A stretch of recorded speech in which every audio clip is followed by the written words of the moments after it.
ಮಂಗಳೂರಿನ ಕಂಕನಾಡಿಯ father Muller charitable ಇನ್ಸ್ಟಿಟ್ಯೂಷನ್ನಲ್ಲಿ ನೂತನವಾಗಿ ಸ್ಥಾಪಿಸಲಾದ ಆಮ್ಲಜನಕ ಘಟಕ ಮತ್ತು ಮ್ಯಾನಿಫೋಲ್ಡ್ ಯೂನಿಟ್ನ ಹೆಚ್ಚುವರಿ 20 ಹಾಸಿಗೆ ಉದ್ಘಾಟನೆಗೊಂಡಿತು. ಫಾದರ್ ಮುಲ್ಲರ್ ವೈದ್ಯಕೀಯ ಕಾಲೇಜು ಆಸ್ಪತ್ರೆಯು ಕರಾವಳಿ ಪ್ರದೇಶದಲ್ಲಿ ಆರೋಗ್ಯ ರಕ್ಷಣೆಯಲ್ಲಿ ಮುಂಚೂಣಿಯಲ್ಲಿದೆ.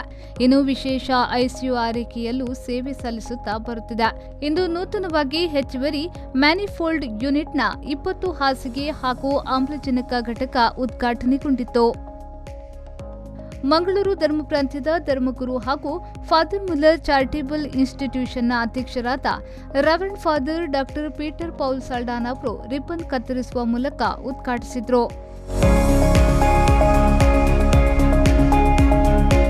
ಈ ವೇಳೆ ಸಂಸ್ಥೆಯ ನಿರ್ದೇಶಕ reverend father Richard Aloysius Coelho, father Muller medical college ಮತ್ತು ಆಸ್ಪತ್ರೆಯ ಆಡಳಿತಾಧಿಕಾರಿ reverend father Rudolph Ravi D'Sa, father Muller medical ಕಾಲೇಜಿನ ಆಡಳಿತಾಧಿಕಾರಿ reverend father Ajith B Menezes, father Muller medical ಕಾಲೇಜಿನ ಡೀನ್ ಡಾಕ್ಟರ್ ಆಂಟನಿ ಸ್ವಿಲಾನ್ ಮೊದಲಾದವರು ಉಪಸ್ಥಿತರಿದ್ದರು.